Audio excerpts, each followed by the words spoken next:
guest speaker this afternoon, no less than Mayor Sebastian Baste Duterte!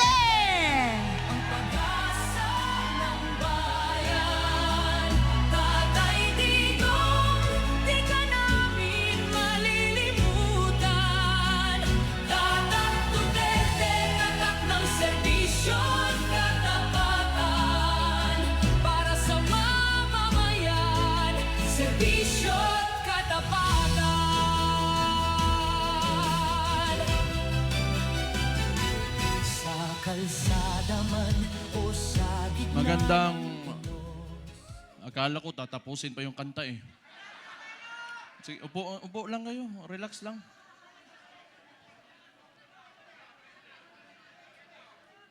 Magandang hapon sa inyong lahat. Former Speaker Bebot Alvarez, Senator Bongo, Senator Padilla, Mike Defensor, Chairman Alcusi, Congressman Leandro Leviste, Attorney Jimmy Bondoc, Attorney Vic Rodriguez, Attorney JB Hinlo, Attorney Topacio, Philip Salvador, Idol, and my idol, Harold Respiso. Attorney Lambino, General Esperon, good to see you, sir. And yung mga hindi ko nabanggit, sa susunod na pagkikita natin. Baka nagtataka kayo, tumahimik ako eh. Tumahimik ako pagkatapos ng midterm elections. Kasi, wala, talo si Marcos sa Davao eh.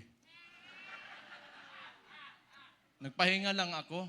Kailangan ko magpahinga kasi 2 taon kaming binanatan doon sa Davao. Yung ginawa ni Bangag, alam nyo na, yung ayuda, yun naman yung paraan nila. That was a form of indirect vote buying prior to the campaign period. Yun talaga yun. Yung ginamit niya, so sinabi ko naman sa mga taga Davao, tanggapin nyo lang. Total, buwis nyo man yan. Yung nagsikap dyan, para may pera yung gobyerno, pera nyo rin yung kinukuha nyo. Hindi yan galing sa kanya. Pero yung mga taga Davao matatalino na, they are intelligent voters. Akala kasi, yung claim ng mga kalaban na kami mga Duterte daw, mga authoritarian, yun, mamatay tao, kaya takot lahat. 2 million, matatakot namin yun. Di bukas patay na kami kung takutin namin yung 2 million na yan. It is a very highly democratic city, actually. Pagka pumunta kayo, that is why, awa ng Diyos, pasalamat ako, sa Davao ako naging mayor kasi ang mga tao dyan, alam nila anong gagawin nila at mahal nila yung lugar nila. Kaya kahit pinahihirapan kami, okay lang man, politika. Tapos, Marcos lang. Alam naman natin sa tatay pa lang yan, kawatan!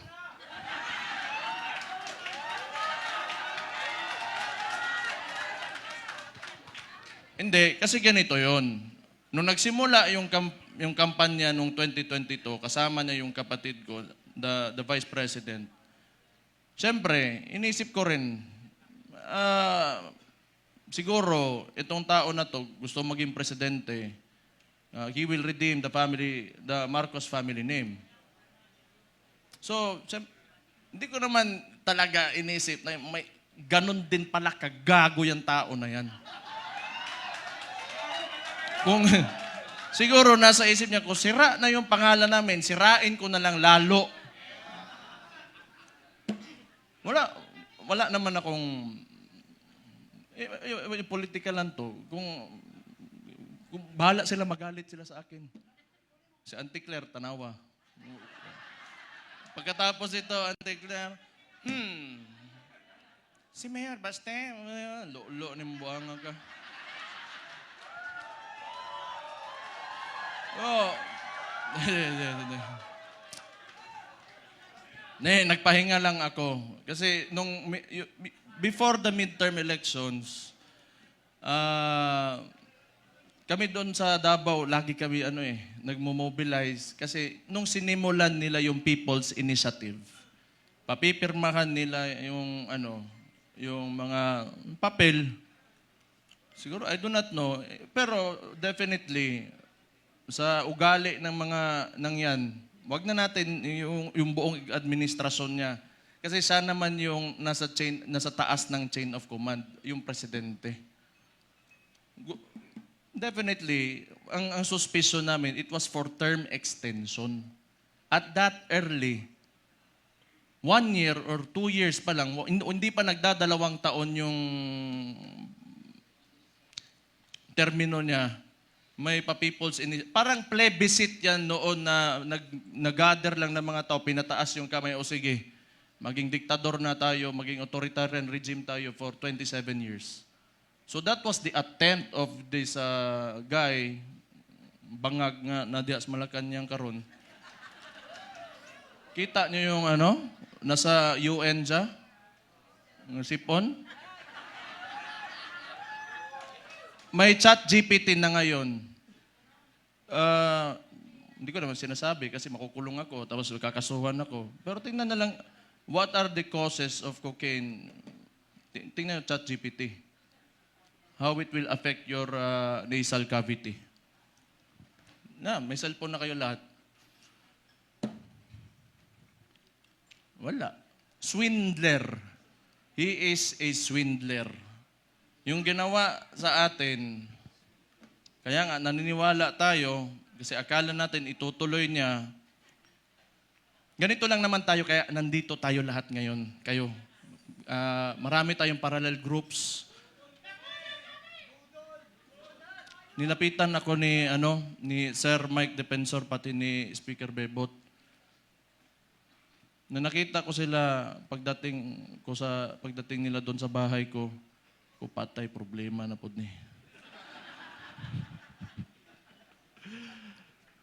Nagpahinga lang ako kasi grabe yung Pero ang akala nila, tumigil na tayo. Hindi pa tayo tumigil. Anong gusto nila? Lalabas lahat ng ginawa nila. Tingnan mo katangahan nito ni Bangag.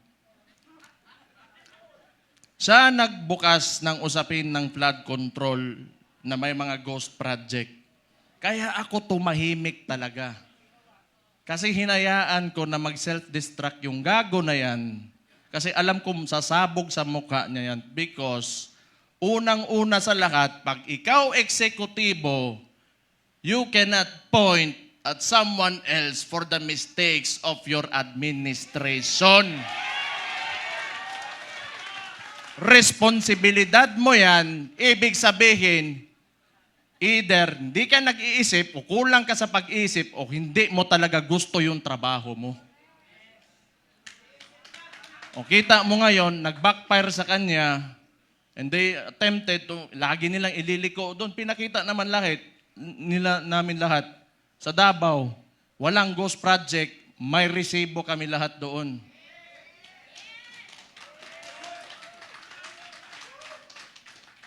Tingnan nyo, anong resulta ng ginawa nila?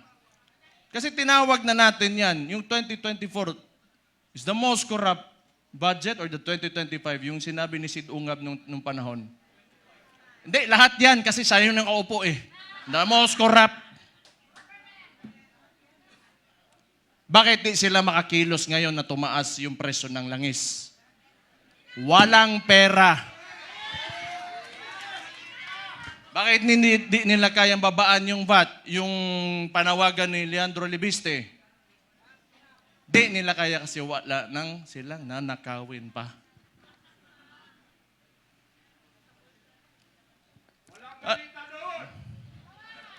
Alam nyo, hindi naman talaga perfecto kahit saan ka pumunta sa buong mundo. May mga lobbyists, the congressmen and the senators, dadaan talaga yung pera dyan because that's the power of the purse. Lobbying and all of that. Pero the estimated loss to corruption umaabot na sa trilyon. It doesn't make sense anymore. Saan mo pa gagastusin yung pera na yan kung nasa bulsa mo yan? For what?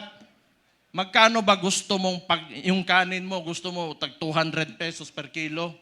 Gusto mo yung pinakamasarap na pagkain, pinakamasarap na steak? Ano ba gusto mo sa buhay mo? Ano yung mga yan, mayayaman na yan. Hindi pa sila nakukontento.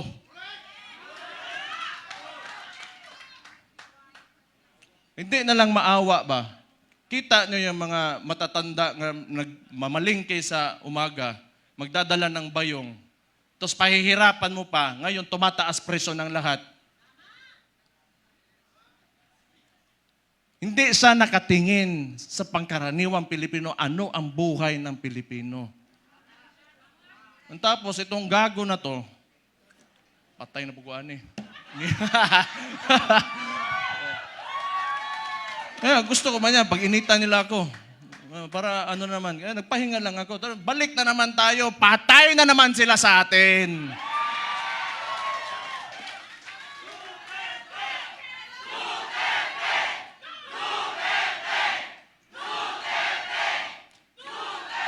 Ito pang maganda. Ito pang maganda. Tayo, mga parallel groups, ilan? Pila to kabuok? 600 parallel groups. Anong sinabi ng Vice Presidente? Siya ay tatakbong presidente, kumilos na tayong lahat.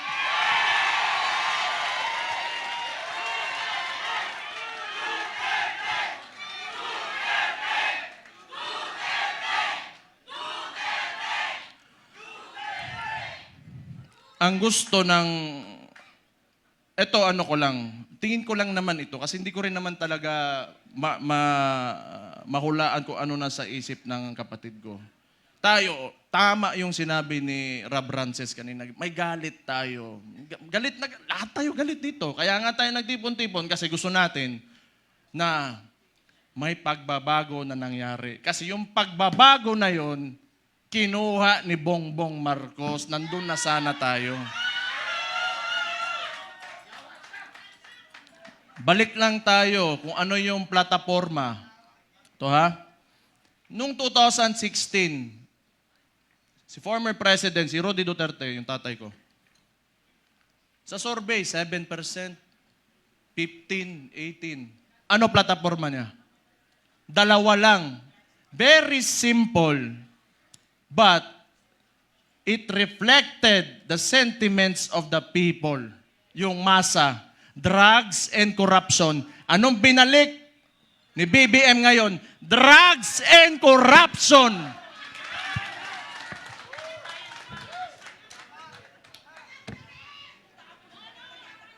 Sabi ng kapatid niya, hindi ako yun ha. O safe na ba ako, attorney? Sabi ng kapatid niya hindi ako nasabi nun di ba? Na-addict daw yung kapatid niya, ang maulagi na ba?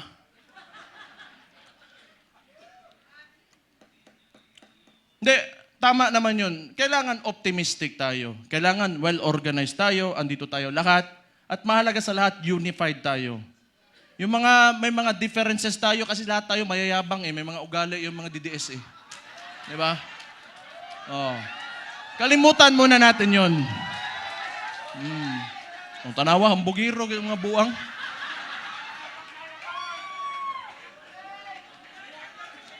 Sa ngayon, kailangan organisado tayo.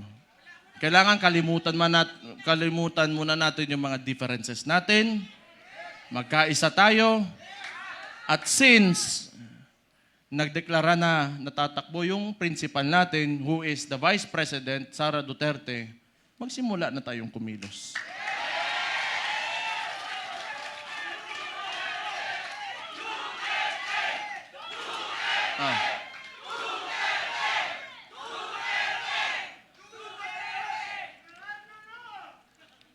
Una, hindi atin ang mainstream media. Yan ang pinakamalaking, pero wala naman di maniwala na sa kanila ngayon. Actually, if you are biased ka towards the article or the headline, you will support that headline. Yung ano lang, traditionally, sanay kasi yung Pilipino na, or yung, not really the Filipinos only, but the entire world, they look up to the mainstream media kasi yun yung historically, yun talaga yung ginagamit na source of information. But we all know na it can be manipulated. And now, it is very well manipulated by... No, I do not blame them. May iba lang talaga na talagang rabid na anti-Duterte na mga tulad ng Rappler. Pero yung iba kasi talaga, wala yan. Matatakot talaga yan sa gobyerno. Kasi yung gobyerno, yung negosyo mo, lalapitan ka lang yan. Lalapitan ka lang ng BIR, ng ipapasarado ka, takutin ka. I know this because a lot of individuals in Davao, businessmen, were even afraid to come near me. Kasi pag manalaman ng administrasyon na yan, ni Bangag, ika-cut off, pahihirapan, gamitin yun. The bureaucracies of government have been weaponized by this administration. So intindihin na natin yun. Intindihin na natin yun. What we can do is, we go back to the roots. We campaign for our candidate. Wala rin naman tayo, kasi hindi rin naman tayo papansinin ng mga mainstream media because, lahat, masang Pilipino man tayo. So we do what we do best. 2016, anong ginawa nyo? Walang campaign materials na mabibigay yung tatay ko? Anong ginawa nyo? Kayo gumawa sa sako.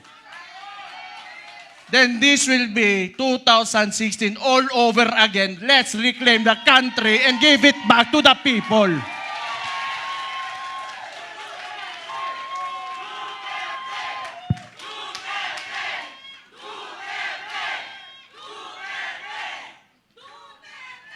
I just want to mention yung binanggit yung idol ko rin si Robin Hood Padilla kanina na totoo naman yung mga oligarko na yan.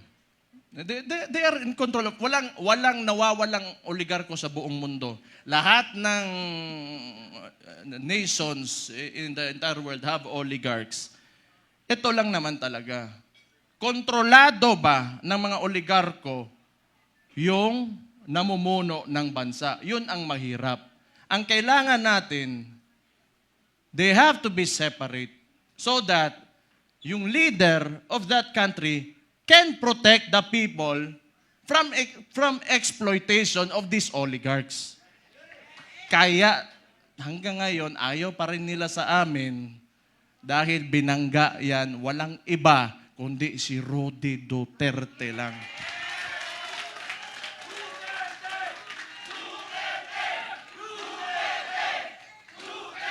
So siguro naman, yan, nag-declare na yung kapatid ko and we're going into the 2028 elections. Pakiusap ko lang sa mga oligarko, may mga mayayaman, malalaking negosyante talaga that have command of the economy. Maawa naman kayo sa mga tao. Maawa naman kayo sa mga tao. Give this country a chance na sumarap din ang buhay ng yung mga naglalakad lang sa daan na walang mga sasakyan. Yung sinabi ko kanina, it really breaks my heart. Yung living conditions ng tao ngayon. Sometimes, it makes life harder to live seeing this. Sa totoo lang. I am guilty because I have may bahay ako, sementado, nasa loob ng subdivision. It makes me feel so bad that the other Filipinos, my countrymen, have to suffer. Kaya naman tayo nandito. Alam ko, mahal nyo yung tatay ko dahil alam nyo na talagang minahal at mahal niya yung bansang Pilipinas.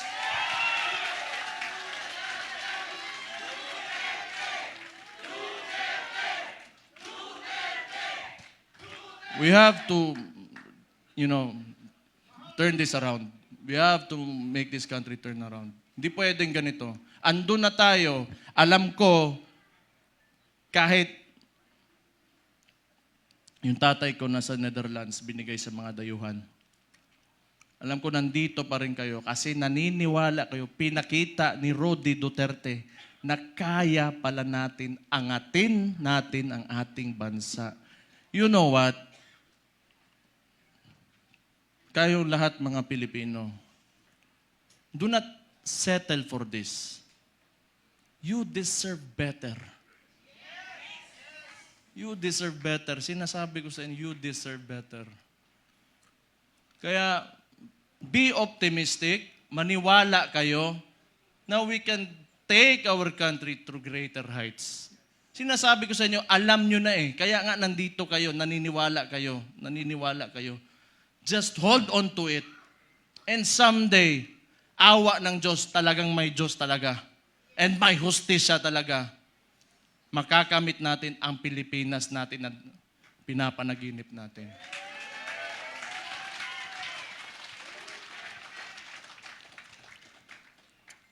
Isa, lahat ng politiko, kailangan bitawan natin yung mga pansarili nating gusto. We have to be selfless public servants. Unang-una yan sa lahat kung gusto natin talaga umangat itong bansa natin. Sabihin na natin, may nakawan nangyari, bigayan ng pera, whatever. That should be enough. Nagkaroon na kayo ng presidente that tolerated it. So what's next? Dadagdagan nyo pa? Nagpasarap na kayo ng sobra-sobra, gusto nyo pa? You know, kung swerte na kayo sa buhay, it's time you give back to the people. Huwag niyong pahirapan yung mga tao. Tama na yan. Okay na yan. Siguro yung mga anak nyo maka-aral sa abroad, you can eat, you know, in a very nice restaurants. Tama na yan. That's okay. Isang ulo lang naman ang kailangan namin. Ang ulo ni Bongbong Marcos!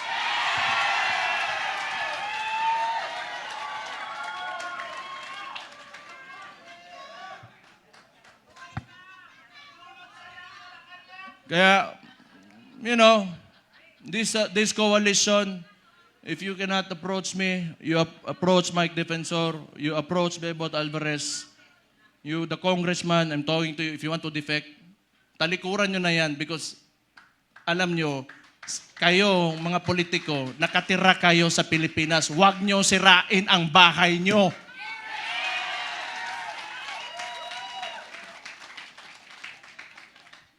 Tanawa, nasuko na po ko.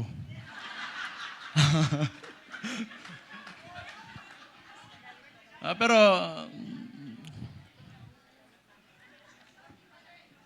tama yun kasi si Martin, wala naman. Si Bongbong na ang sunod. Tama yun. Si Martin yung talagang mautak na marunong magmaniobra ng Congress eh. Ngayon, baka si Charis.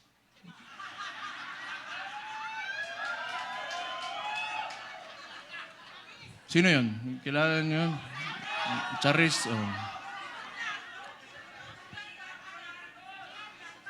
Kasi rinig ko, chismis lang to ha. Chismis, wala ko sinasabi. Puppet speaker lang yan yung speaker ngayon.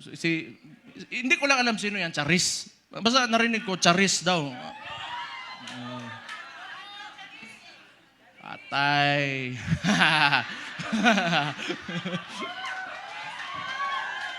Hala mo diha. Basta ako, nagsalita na ako.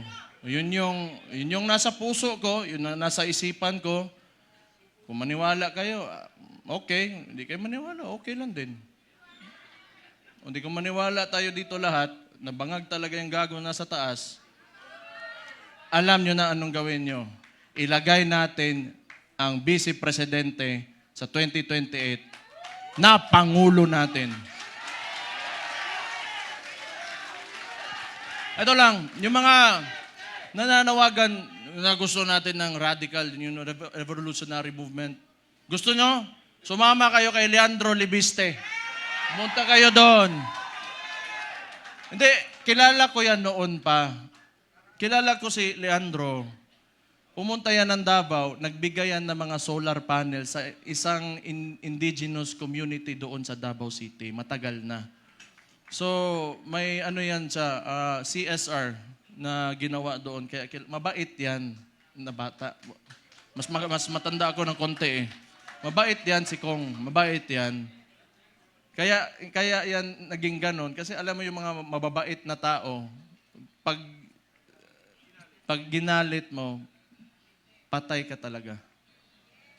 Mag-ingat kayo. Ayan pa, may isang Raulo si Attorney Harold Respiso. Sabi ko nga nakita ko tong gago na ito, sabi ko, puta, hindi lang pala ako ang si Raulo dito, may kasama na ako. Wala yung isang Raulo din, si Kiko Barzaga. Pero pag I want to talk to the younger people in the cameras. Subaybayan niyo yung mga bata na yan, yung mga tao na yan. They are the future of Philippine politics. Sino ba namang si Raulo na lalaban ng administrasyon, magiging opposition, lalo ng ganito kaabusado? You know, what seemed to me, yung ginawa nila sa tatay ko, was a state kidnapping.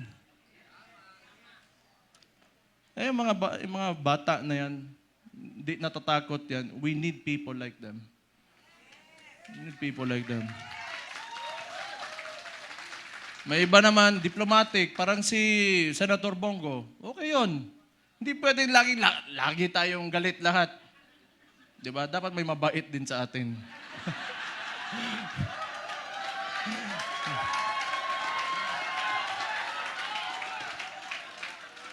Hindi, good nature na tao si Senator Bongo.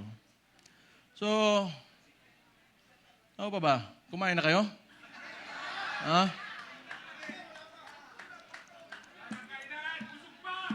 So sige. So yung coalition natin, ang tawag nito, United Front. So ibig sabihin nun, from the word united, nagkakaisa tayo. Okay? So, kung kaya niyong palawakin, yung mga miyembro nyo, magpalawak tayo. Tapos yung mga sinasabi ng mainstream media, i-correct natin. Kasi binabalik nila lagi yung confidential funds ni VP Sara, and yet, sasabihin ko ulit, yung estimated loss to corruption in the Philippines right now, umaabot na sa trilyon. Trilyon against the 125 million na nakihirapan nga silang patunayan. Can you see how absurd that is? So, yung messaging lang, kasi wala sa atin yung mainstream media eh. You try to talk, i-correct nyo. Huwag muna kayo magalit. Be on a level na gusto nyo lang iparating yung opinion nyo at tingin nyo sa kung sino man makakausap nyo. So, mga panya lang tayo, malinis. Wag na natin gayahin yung mga putang ina, grabe kahugaw. Ang dumi talaga ng politika. Ako kasi okay lang ako. Wala mo naman pakialam sarili ko. Wala talaga pakialam kung ano sabihin mo. Basta ako, ginagawa ko na yung trabaho ko. Pag yung araw na tumakbo ako dyan, tapos di ako nanalo, ibig sabihin, tapos na ako. Pero wag nyo, I've been experiencing this ever since I went into politics. No. Ever since Rody Duterte became the president, and the world is a nasty place. It's really nasty. So, tingin ko, tama naman yung sinabi ng Vice Presidente. Magkampanya lang tayo, maayos. Kung ano man yung mga plataforma niya, pinakita niya na mga nagawa niya, yun ang sasabihin natin. Huwag na tayong pumatol. Tama yun, huwag na tayong pumatol. Kasi ayaw ko rin, Ako na lang, gusto kansawanay man ng Claire. Ante Claire. Masuko, magagalit na naman yan eh. Alam ko eh. Sasagot na naman yan. Buwang. Buwang. O, kung baliw sila, baliw din ako. Ganun lang naman. Pero alam mo, yung observation ko lang, this is only my observation. Mahirap yung mga tao nakaupo sa, in a seat of power, tapos ganun yung ugali, na mahilig manggipit at mga abuso ng mga maliliit na tao. Patay tayo dyan. Mahirap yan. Kaya ako rin, gusto ko yung nilalabanan ko, malaki rin naman. Para kung makukulong man ako, matatanggal ako sa pagka-mayor ngayon, o mamamatay man ako, at least worthwhile yung ginawa ko at para sa sambayan ng mga Pilipino. They only pick on people na kaya nila eh. They only pick on people na kaya nila. Pero, hindi nila kaya ang masang Pilipino. That will never happen. Hindi nila kaya yan. Bukas na ang mga isipan at mga mata ng Pilipino ngayon. Bakit isa lang nagsasabi na tama? Kayo, hindi nyo alam?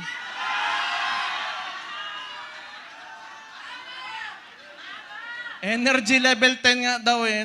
Not following instructions.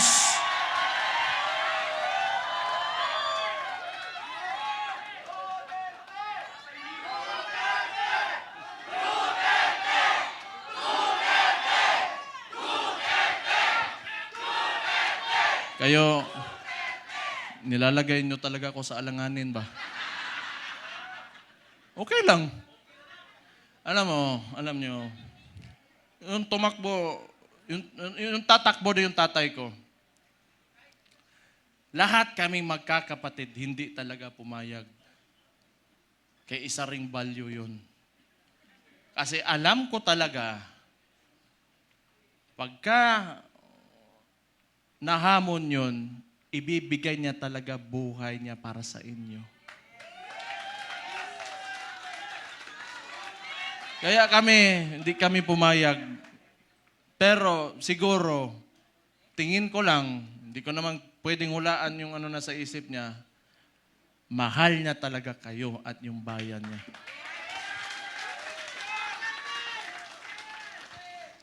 Kaya ngayon, pagka pumupunta ako ng Netherlands doon sa detention unit, kinakausap ko, can never imagine someone who would, like an actual individual in front of me that would actually give away his freedom and his life for his country. Kahit tatay ko siya, I am so amazed. And I am very, honored that he is my father.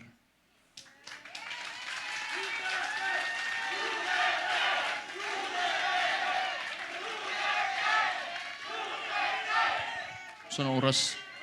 Saan oras, boy?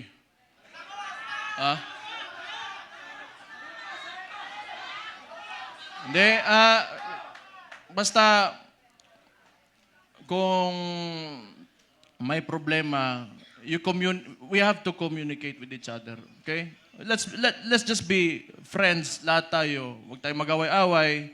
Andito ang PDP, andito ang Reform PH, and Reforma, andito ang Maisog, and hindi ko na mababanggit yung lahat ng parallel groups, Reforma Pilipinas. Magkaisa tayong lahat. It's time to move. Move with positivity and optimism. Let go of yourselves. Give your all for the country. Lahat ng gagawin natin, hindi para sa atin, kundi para sa bayan natin. Let's make this happen. 2 taon, 2028 na. Kaya natin to.